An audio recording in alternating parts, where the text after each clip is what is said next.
What exactly are tariffs? Imagine two countries, Eggland and the Republic of Cooper. Cooper's country has millions of people, but they don't have many chickens. Eggland, however, is a paradise for poultry. They have so many eggs that they can sell them for dirt cheap. Naturally, Cooper's people want those cheap eggs. When Cooper's country buys them from Eggland, we call that importing. When Eggland sells them to Cooper, we call that exporting. Eggland makes the cash, and Cooper's people get a cheap breakfast. Everyone is happy, friends for life, life is good, until it isn't. Cooper's government decides to step in and put a tariff on every single egg coming from Eggland. A tariff is basically a tax, an extra charge to bring eggs from Eggland into Cooper's territory. Think of it like a delivery service fee. When Cooper gets food delivered, he pays for the food, and he pays for the delivery.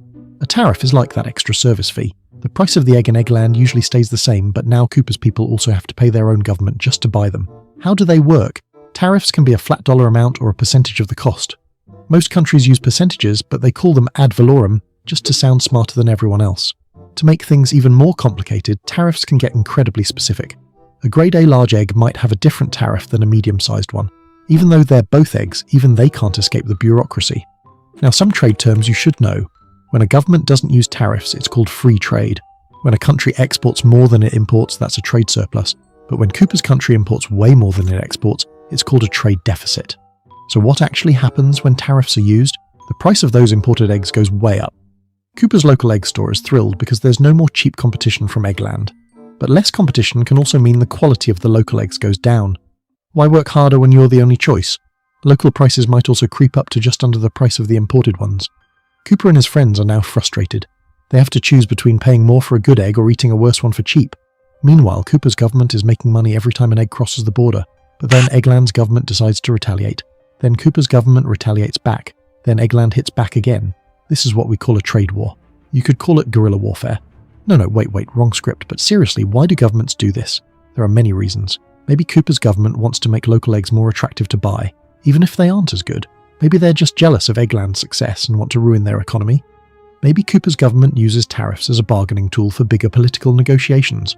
Or, let's be honest, maybe the government simply wants to make more money. If tariffs make everything expensive, why do we even have them? Well, governments want money. That's pretty much the bottom line. They might think they're helping small businesses, but that isn't always true. Some of Cooper's local businesses actually need to import things from Eggland to run their own shops. Tariffs make those materials more expensive, so Cooper's friends get stressed and tired of the rising costs. Big corporations might lose some profit, but the small local egg stand could go completely out of business. Even future products Cooper was excited for get delayed because the math doesn't work anymore. Tariffs usually affect physical things you can touch, but how will governments handle digital products? Ebooks, AI art, NFTs, the future of digital tariffs is getting messy. Now, let's talk about the egg war. Yes, this really happened.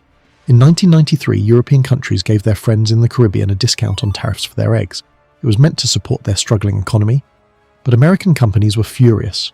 They imported eggs too and didn't get the discount. They thought it was unfair that Europe was playing favourites. So the US put tariffs on European products like cheese and designer goods in retaliation. This egg trade war lasted nearly 20 years before the US finally got a lower tariff. It's proof that a simple egg can change the world. Welcome to the Miiverse Money Troupe. Remember, understanding the system is the only way to beat it. Apes together strong. Subscribe to stay ahead of the game.